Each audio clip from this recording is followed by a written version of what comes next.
Salut les pêcheurs, alors aujourd'hui on va parler d'un sujet qui revient beaucoup, notamment sur la pêche du thon au broumé en Méditerranée. C'est très simple, beaucoup de gens se demandent s'il vaut mieux investir dans du matériel spinning ou alors dans du matériel trolling pour pouvoir pratiquer cette pêche du thon calée avec des appâts naturels au broumé en bateau. Et aujourd'hui on va aborder des points pour vous permettre de pouvoir faire votre choix et avoir une opinion sur ça, car on entend beaucoup de choses sur internet, on voit beaucoup de vidéos, on a beaucoup d'expériences et d'avis d'amis qui nous donnent des conseils. On va voir ensemble les points qui vont vous permettre de choisir du matériel spinning classique moderne ou alors du matériel trolling. Les deux sont très bien, ils ont des avantages tout comme des inconvénients. On va voir ensemble les points qui les différencient pour que vous puissiez vous-même trouver celui qui pourrait être le plus adapté pour votre style de pêche. Alors la première différence que l'on va voir entre ces deux ensembles, c'est tout simplement le poids en fait. Un ensemble spinning avec la canne bien sûr en 1,80 m, on va dire 1,60 m, sera toujours beaucoup plus léger qu'un ensemble trolling de la même taille. Tout simplement parce que la mécanique des moulinets trolling ainsi que la constitution, elle est beaucoup plus épaisse, donc forcément plus lourde que les moulinets spinning qui sont à la base faits pour faire du lancer ramené avec des leurres. Là on est sur un Tiagra 50 pour que vous ayez un aperçu un peu de la taille qu'on a choisi aujourd'hui, et là on est sur un moulinet en taille 8000 de chez Daiwa. 8000 qui est la plus grosse taille spinning actuellement pour faire des pêches un peu exo.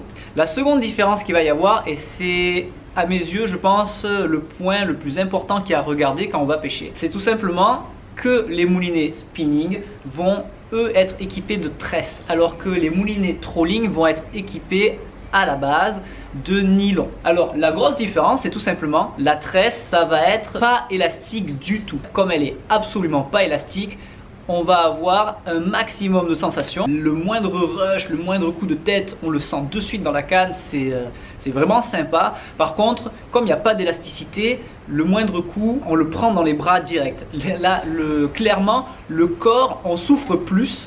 Nous, dans les bras, dans les jambes, dans le dos, on souffre beaucoup plus lors d'un combat avec de la tresse qu'avec un combat avec du nylon, tout simplement parce que le nylon est élastique, il va amortir les coups. À ce niveau-là, vous êtes en pleine forme, vous voulez le prendre de manière sportive, vous voulez pas un gros ensemble, trop lourd, avoir un max de sensations, clairement, il faut partir sur du spinning. Par contre, si vous avez des problèmes de dos, des problèmes de santé, vous n'avez pas une grosse mobilité sur votre bateau, eh bien le nylon va vous permettre de déguster moins, d'avoir moins mal au corps après le combat en fait, puisqu'il va amortir beaucoup de choses, et surtout le nylon pardonne plus d'erreurs. Puisque comme il est élastique, si mettons vous n'êtes pas forcément expérimenté et que vous n'avez pas l'habitude de savoir comment le poisson réagit, vous pouvez des fois vous faire surprendre par une manœuvre et le poisson peut passer sous le bateau ou alors derrière le moteur, et à ce moment là, aïe aïe aïe, il y a un mauvais angle dans la canne et on risque tout simplement la casse. Alors que avec la tresse, la moindre erreur, si vous touchez la coque, que l'angle de la canne n'est pas bon ou que vous ne faites pas ce qu'il faut au moment où il faut, la moindre erreur de la tresse, elle est sanctionnée cash, direct. La tresse, elle ne pardonne absolument pas d'erreur et vous allez avoir plein de sensations, ce qui veut dire que vous allez en prendre plein les bras. Donc si vous débutez, c'est vrai que le nylon, c'est quand même intéressant. Parce que si vous ne connaissez pas encore le comportement du poisson, comment il réagit en combat, si vous êtes des gabarits fins comme moi, forcément le nylon va forcément vous faire moins souffrir que la tresse. La tresse c'est cool, c'est plein de sensations, mais alors on déguste. Au niveau des capacités de fil, c'est à peu près la même chose. Mettons si je prends un moulinet en taille 8000, donc la plus grosse taille spinning pour pouvoir pêcher en exotique, on va mettre, on va dire, entre 400 et 500 mètres de tresse en 80 livres. 80 livres étant le minimum syndical si vous voulez pêcher le thon au broumé. En dessous, vous pouvez le faire sans problème. Vu que c'est plus fin, vous aurez même peut-être plus de touches. Par contre, clairement, si vous tombez sur un gros poisson, la 80 livres, c'est le minimum syndical si vous voulez pouvoir ramener le poisson rapidement, en bonne santé pour pouvoir le relâcher après. Et surtout, vous, pas passer 15 ans au bout de la canne et vous ruiner la santé. Alors, tresse de 80 livres pour le spinning, et pour le trolling, on va aussi mettre du fil en 80 livres. Tout simplement parce que le 80 livres, en termes de nylon, ça fait à peu près 90 centièmes. C'est largement suffisant pour pêcher les poissons qu'on a ici, c'est-à-dire entre 10 et 80 kg, allez 100 kg si vous n'avez pas de chance un jour. Dedans, vous allez mettre entre 400 et 500 mètres de nylon en 80 livres et là vous allez mettre pareil entre 400 et 500 mètres. Si vous remplissez avec la même tension les deux moulinets, en général c'est la même chose. Voilà, on peut être à 430, 450, voire vraiment si vous quichez un max au moment de l'enroulage du fil sur le moulinet, vous pouvez faire 500 mètres dans les deux. Donc au final, on a la même contenance de fil. Au niveau du réglage de frein, forcément, les trolling vont avoir un réglage de frein qui peut partir beaucoup plus loin, alors que les spinning sont limités à, je crois, 20 ou 25, voire 30 kg. C'est largement trop, puisque vous verrez que si vous faites des réglages de frein avec le peson et la canne dans les mains, déjà entre 8 et 10, voire 12 kg, vous avez du mal à tenir debout. Donc, même contenance de fil, même puissance de frein. Peut-être qu'au niveau de la récupération, c'est là où il y a une différence. Les moulinets trolling récupèrent toujours un peu moins que les spinning, parce que les spinning à la base sont faits pour pêcher au lancer ramené avec des gros leurres, et souvent on a besoin de moulinets qui récupèrent très vite pour récupérer la bannière très vite, pour pouvoir animer le leurre correctement. Des fois c'est bon, des fois c'est pas bon. Je m'explique, c'est parce que quand vous avez une tension très forte vers le bas, si vous avez un petit ratio, c'est-à-dire une petite récupération, eh ben, vous pouvez faire des pompages beaucoup plus courts mais régulier. Alors que si vous avez un spinning avec énormément de récupération, en fait, un tour de manivelle souvent c'est en 1m30, 1m40, voire pour certains moulinets c'est vraiment énorme, puisqu'en fait vous avez la canne comme ça, vous tournez une fois la manivelle et là en fait boum, vous avez ramené 1m40. C'est énorme. Alors en fait ce que vous allez faire, c'est qu'en fait vous n'allez pas pouvoir faire des pompages, puisque quand vous allez pomper, ça va être beaucoup trop court, alors que le petit pompage, quand ça tire vraiment très fort, vous allez voir, quand vous allez mouliner, vous allez pouvoir faire des pompages beaucoup plus courts mais plus réguliers, alors qu'avec le gros, des fois on peut être bloqué si ça tire vraiment très fort. Il faut vraiment tirer très loin la canne, et à peine on donne un coup de manivelle, la canne elle est déjà en bas en fait. Et ça, des fois, ça peut perturber au début, mais vous inquiétez pas, on s'y fait quand même très vite. Si on résume, le spinning, c'est si on veut vraiment faire les choses de manière sportive, et le trolling, c'est si on veut aller plus vite dans le combat, moins se ruiner le dos et peut-être relâcher le poisson dans des conditions plus saines, on va dire. Il y a quelque chose un peu à savoir aussi, c'est que les moulinets spinning sont des moulinets modernes, effectivement, avec des technologies extraordinaires à l'intérieur, mais leur constitution, la mécanique, n'est pas la même que les moulinets trolling. Les moulinets trolling à la base sont des pièces qui sont usinées quasiment dans un bloc, très épaisses, qui sont vraiment des moulinets pour faire des pêches très fortes. Donc la mécanique est extrêmement solide. Je crois que j'ai jamais fait une révision sur ces moulinets, alors que ça fait pas mal d'années qu'on l'a. Par contre, sur les moulinets spinning, qui sont effectivement très fluides, très légers parce que les pièces sont forcément moins épaisses, et bien ce matériel là, spinning, on va dire, va subir un peu plus, notamment si on est sur une pêche où ça tire beaucoup. Il faut qu'on garde à l'esprit, parce que ça fait quelques années que les gens se sont mis à utiliser cet ensemble là pour pêcher le thon.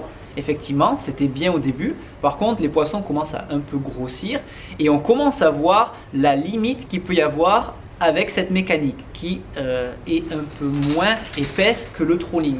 Et bien, la différence qu'il va y avoir, tout simplement, c'est que sur des gros poissons, c'est-à-dire ici on va dire dès qu'on va attaquer des poissons qui vont faire plus de 60-70 kg, c'est-à-dire des poissons entre 70 et 100 kg, clairement, le moulinet spinning avec la tresse, vous allez commencer à galérer sévère. C'est-à-dire que le poisson il va tirer tellement fort, la tresse n'est pas élastique, on prend tout dans le bras. Franchement, c'est la douleur, c'est gros combat, ça fait vraiment mal. Et c'est pas forcément, on va dire, ce qu'il y a de plus adapté, je pense, pour amener le poisson le plus rapidement possible. Si c'est un gros poisson, on va mettre du temps. Plus on met de temps, plus le poisson se fatigue et moins il a de chance de repartir en bonne condition. Alors que le moulinet trolling, on peut se permettre de prendre des moulinets qui sont plus importants parce qu'il existe encore des tailles plus importantes. On peut se permettre de mettre du fil encore plus gros et les cannes sont encore plus épaisses et encore plus rigides.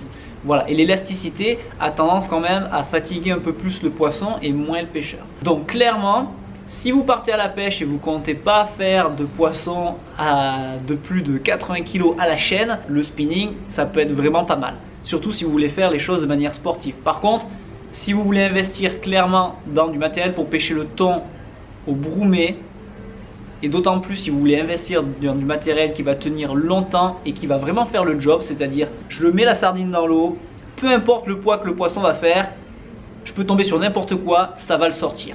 Avec le spinning, attention sur quoi vous tombez. Avec le trolling, vous pouvez tomber sur des poissons qui sont beaucoup plus gros. Je pense que vous avez beaucoup plus de chances de les faire, de les ramener en bonne santé, de les relâcher correctement et vous, de moins vous ruiner la santé. Et surtout, vu que le poisson va énormément tirer sur le moulinet, il faut aussi garder à l'esprit que la mécanique souffre. Alors, sur ce genre de moulinet, la mécanique est renforcée. Clairement, on fait beaucoup moins de réparations. On ne les envoie pas forcément à SAV. Alors que les moulinets spinning, après chaque saison, il se peut même les meilleurs moulinets spinning du marché, tels que les Saltiga, les Stella, qui ont pourtant des technologies extraordinaires, et bien ça arrive que quand on pêche au leurre ou au broumet, que chaque fin de saison, on doit les renvoyer en révision tout simplement parce que c'est de la mécanique, c'est comme une voiture, à la fin de chaque année, mais ça s'entretient, ça ne dure pas indéfiniment. Ça aussi, c'est un paramètre à prendre en compte. Les réparations sur ce genre de moulinet, c'est quand même pas forcément donné et ça peut représenter un certain budget à la fin de chaque année. C'est un coût qu'on économise, qui peut justifier une réflexion au niveau de l'achat. Parce que les moulinets trolling, effectivement, ont quand même un prix. Les moulinets spinning, selon la gamme, il y a des moulinets abordables. Par contre, le trolling, il n'y a pas forcément de moulinets abordables. C'est direct des gros prix. Mais direct des gros prix, sans payer le SAV à la fin de chaque année, ça peut être vachement intéressant. Alors que des moulinets comme ça, qui sont des fois très abordables, mais au bout d'un certain moment, au bout de chaque année, quand on ajoute les réparations, et bien au final, on peut être au même prix que le trolling. Voilà. Donc ça aussi, c'est des choses à prendre en compte. Alors, quand on veut investir dans du matériel pour la pêche du thon au broumet, il faut se poser deux questions. C'est tout simplement, est-ce que je veux du matériel parce que je souhaite débuter, commencer, j'ai des amis qui m'emmènent, je vais y aller quelques fois dans l'année, mais vraiment pas beaucoup, mais je souhaite quand même avoir du matériel pour pêcher le thon. Ou alors, est-ce que je compte y aller souvent? Est-ce que je compte avoir du matériel qui va me durer dans le temps? Voilà, ça c'est les deux questions. Est-ce que j'y vais souvent ou est-ce que ça va être pour de la pêche occasionnelle? Tout simplement parce que la pêche au thon, c'est une pêche qui tire très fort. Voilà, souvent on tombe sur des poissons qui sont quand même assez gros et qui tirent tellement fort en fait que si vous n'avez pas ce qu'il faut, le matériel ne tiendra pas. Le moulinet va casser, la canne va casser, le fil va casser, vous allez perdre du temps, vous allez perdre de l'argent, vous allez avoir de la frustration, vous allez vous dégoûter et il peut aussi se passer des accidents. Voilà, donc la pêche au thon, c'est pas une pêche comme une autre, c'est quand même une pêche à prendre assez au sérieux parce que quand le poisson va s'accrocher au bout et que ça va tirer, quand le fil va démarrer, que les choses vont s'emballer, je vous garantis, il n'y a rien qui va l'arrêter. Donc la question qu'il faut se poser au début, c'est est-ce que je souhaite avoir du matériel qui va me tenir longtemps parce que je vais aller à la pêche souvent, ou alors est-ce que je veux du matériel, je compte pas aller à la pêche souvent, je compte pas y mettre beaucoup. Ça c'est vraiment une chose à regarder parce qu'il existe des gammes de moulinets, des gammes de cannes, mais clairement la qualité malheureusement dans ce genre de pêche ça se paye. Mais sans avoir quelque chose qui explose en budget, on peut très bien avoir du matériel qui puisse tenir la route sur plusieurs poissons pour commencer à se faire la main. Si on souhaite y aller avec le collègue, mais ramener sa canne, voilà. Ça aussi, c'est tout à fait envisageable quand on achète ou quand on souhaite investir dans du matériel pour la pêche au thon ou à l'exotique. C'est des pêches exigeantes, mais avec tout ce qu'il existe maintenant sur le marché, on peut très bien trouver le produit le plus adapté pour notre besoin. Je ne vais pas vous dire lequel il faut acheter, lequel il faut acheter. Les vidéos qu'on fait sur YouTube, ce sont des vidéos explicatives, c'est éducatif. On n'est pas là pour faire de la super publicité. Vous voyez clairement où est le magasin, vous connaissez les produits. Si vous avez envie de venir, ça sera avec plaisir. Mais le but de ces vidéos, c'est de vous aider à avoir les bases, mais on va vous donner des clés pour que vous puissiez trouver vous-même au bord de l'eau des déblocages, des techniques et surtout que vous appreniez à pêcher par votre propre moyen. Si vous apprenez à pêcher tout seul en ayant de l'expérience et en comprenant un peu comment la nature fonctionne, là clairement vous allez devenir bon. Si je vous donne l'endroit, le spot, le matériel et tout direct et que vous allez au bord de l'eau et vous attrapez des poissons à tous les coups, c'est pas intéressant. Là aujourd'hui je vais vous parler de choses qu'il faut garder à l'esprit pour quand vous allez vouloir faire votre achat. Les moulinets trolling, il y a moins de choix actuellement que les moulinets spinning sur le marché. Les moulinets spinning, on peut en retrouver je crois à partir de 150 € jusqu'à après 1000 €. Voilà, pour vraiment le haut de gamme. Il faut savoir que si on prend l'entrée de gamme, le commencement, c'est bien pour aller à la pêche de temps en temps. Par contre, si vous allez à la pêche plus souvent, le moulinet il va prendre cher et vous risquez de devoir faire du service après-vente, de devoir faire des réparations de pièces. Comme les moulinets spinning sont avec de la mécanique et quand même un peu plus légère que les moulinets trolling, je vous cache pas qu'à la fin de chaque année, nous on a des clients qui viennent tous les ans, soit après leur saison de pêche au lancer ramené, soit après leur saison de pêche au broumé. Ils viennent avec leur moulinet spinning, que ce soit premier de la gamme, tout comme ce soit le super haut de gamme, pour qu'on fasse une expédition au service SAV pour faire une réparation. Le frein ne marche plus, la manivelle elle est tordue, l'axe il est décentré. Il y a besoin de faire quand même des réparations. Il ne faut pas oublier que c'est de la mécanique, c'est comme une voiture. Voilà, même si vous prenez une Ferrari, il faut quand même lui faire l'entretien tous les ans. C'est normal. Ça, il faut l'envisager d'entrer dès le départ quand on veut pêcher en exotique, avec du matériel qui tire fort. Le moulinet pour pêcher la petite pêche, il va moins subir. Par contre, les pêches fortes, ça va beaucoup tirer sur le matériel et ça va forcément les abîmer plus rapidement. Les envoyer en réparation avec l'assurance pour le colis, parce que c'est des moulinets qui valent un certain prix, on ne veut pas qu'ils les perdent en route. On met une assurance dessus. Selon l'état intérieur du moulinet, si c'est une petite ou une grosse réparation, ben, tout simplement la facture peut être plus élevée. Il se peut des fois que la réparation vous coûte le prix du moulinet si vous avez pris un moulinet entrée de gamme. Vous voyez ce que je veux dire?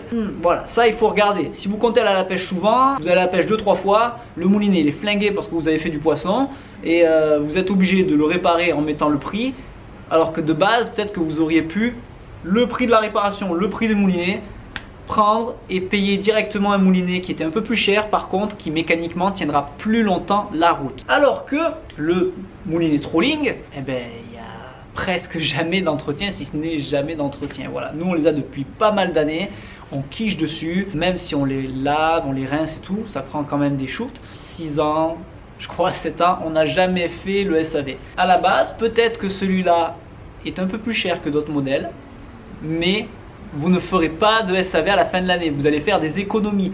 Donc en fait, vous allez payer peut-être le prix fort de suite, mais sur le temps, vous ferez des économies. Vous payerez peut-être plus cher un moulinet spinning que vous allez devoir faire réparer tous les ans, ou tous les 2 fois par an si vous allez à la pêche vraiment souvent, et qu'en plus il va vous créer de la frustration à la pêche, que vous n'allez pas pouvoir amener le poisson parce qu'il va pas bien, alors que lui il va jamais vous lâcher. Il faut essayer de regarder à ce niveau là. Voilà, quel budget j'ai, est-ce que je veux du matériel maintenant tout de suite, du très bon qui va tenir longtemps, ou est-ce que je préfère avoir quelque chose parce que je sais pas si la pêche au thon broumé ça va me plaire, je veux juste accompagner les copains, je veux juste un petit ensemble qui va bien.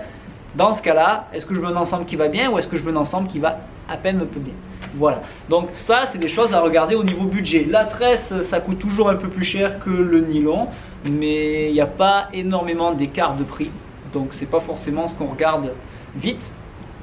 Et au niveau des cannes, par contre, au niveau spinning, on a beaucoup plus de choix. On peut avoir des cannes cool comme des cannes beaucoup moins cool au niveau du prix, alors que les moulinets trolling, ça reste un peu plus... Je pense qu'on vous a dit un peu les bases qu'il fallait regarder pour votre prochain achat de matériel de pêche au thon au broumé. Voilà, si vous avez des questions, n'hésitez pas à les laisser en commentaire, à vous abonner à la page Facebook ou YouTube Tu Paradis du Pêcheur, ou même à mon compte Instagram, puisque j'ai un compte Instagram. J'espère que ça a éclairé votre lanterne, parce que la saison arrive, on a tous envie d'aller à la pêche. Du thon, il y en a de plus en plus au bord de l'eau. N'oubliez pas de demander vos autorisations, parce que la pêche du thon est soumise à une réglementation très stricte, et si vous n'avez pas votre autorisation, qui est clairement un permis pour pêcher le thon, qu'on délivre chaque année à une période bien précise qui est au début de l'année. Donc si vous loupez la période d'inscription, vous n'aurez pas d'autorisation pour pêcher légalement le thon le reste de l'année.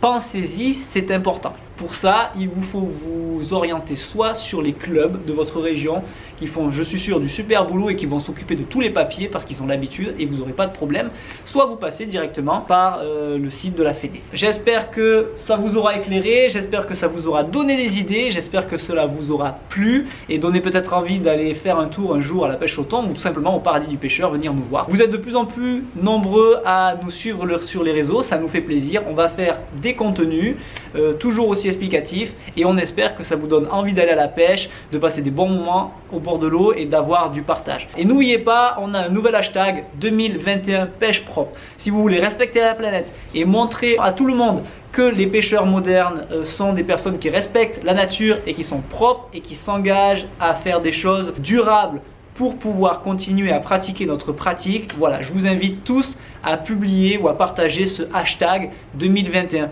pêche propre pour qu'on puisse tous continuer à s'éclater au bord de l'eau avec des gros poissons.